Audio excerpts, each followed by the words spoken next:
Good morning students. इसके पल ये चैप्टर जो एक्सपोनेंट्स एंड पावर्स मैंने शुरू किया था पिछले वीडियो में, उसमें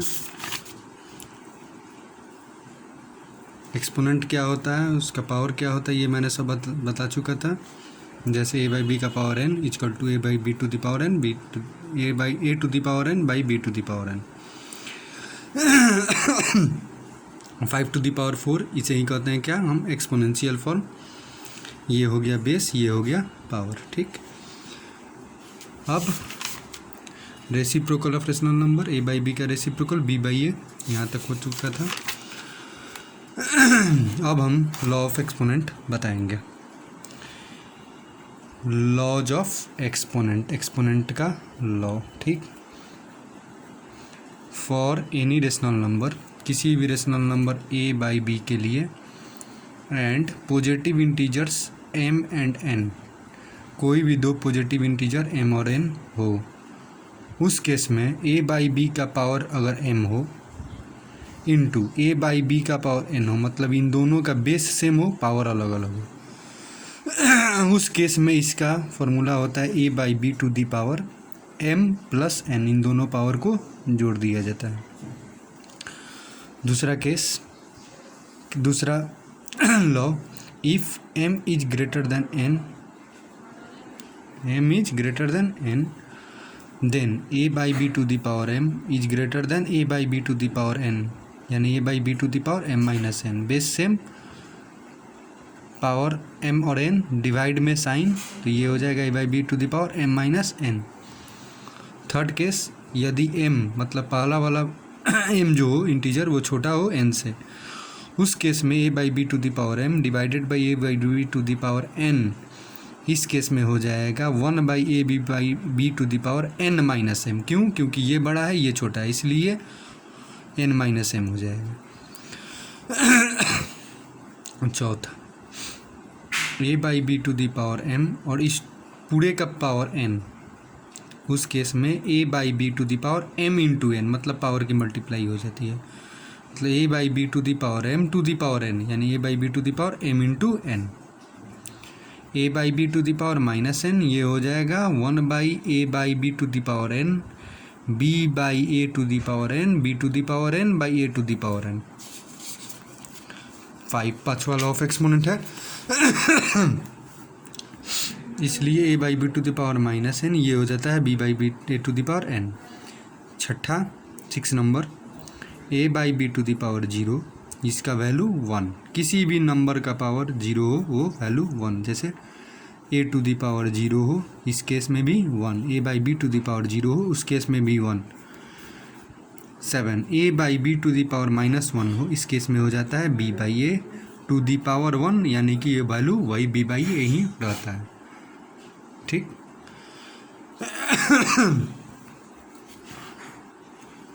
फिर से एक बार लॉ ऑफ एक्सपोनेंट हम लोग समझ लें। किसी भी rational number a by B के लिए एंड पॉजिटिव इंटीजर m और n हो, उस केस में a by B to the power m into a by B to the power n, इस केस में बेस जब सेम रहेगा, पहला law of exponent, base same, power को जोड़ दिया जाएगा, a by B to the power m plus n। If m is greater than n, m पहला वाला पावर दूसरे वाले पावर से ज़्यादा हो, then a by B to the power m divided by a by B to the power n, a by B to the power m minus n। Third, if m is less than n, देन a by B to the power m less divided by a by B to the power n, तो ये बड़ा है ना, तो इसमें से इसको घटा दिया जाएगा, तो ये कैसे होगा, 1 by A by B to the power n minus n। 4, a by B to the power m is, इस टोटल ये a by B to the power m और इनका पूरे का पावर n, ये हो जाएगा a by B to the power m into n। a by B to the power minus n, ये हो जाएगा 1 by a by B to the power n, तो ये पलट जाएगा b by A to the power n, b to the power n by A to the power n। ठीक, a by B to the power 0 equal to 1, यानी कि किसी भी number का पावर 0 हो वैल्यू, वो क्या हो जाता है 1 के बराबर। A by B to the power -1, ये बी बाई ए। ठीक, जैसे कुछ एग्जाम्पल देखा जाए।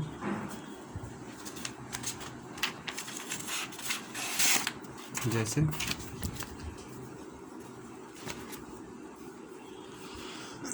2 to the power 10 into 2 to the power 8, ये क्या हो जाएगा? इस केस में हो जाएगा 2 टू द पावर 10 प्लस 8, यानी कि 2 टू द पावर 18। दूसरा 7 to the power 3 into 7 to the power 4, इस केस में हो जाएगा 7 टू द पावर 3 प्लस 4, यानी कि 7 टू द पावर 7। थर्ड, जैसे -6 का -6 टू द पावर 5, यहाँ पे पावर 1, यहाँ पे पावर 5, ये हो जाएगा -6 टू द पावर -1 प्लस 5, यानी कि -6 टू द पावर 6। उसी तरह जैसे 1/3 टू द पावर 7, इसका पावर 3, तो ये हो जाएगा 1/3 टू द पावर 7 इंटू 3, यानी कि 1/3 टू द पावर 21, ये हो गया।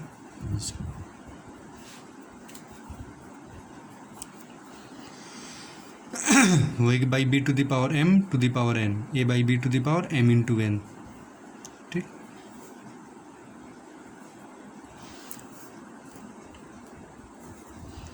-4 to the 5 to the power 4 to the power 2, ये हो जाएगा -4 टू द पावर 4 इंटू 2, यानी -5 टू द पावर 8।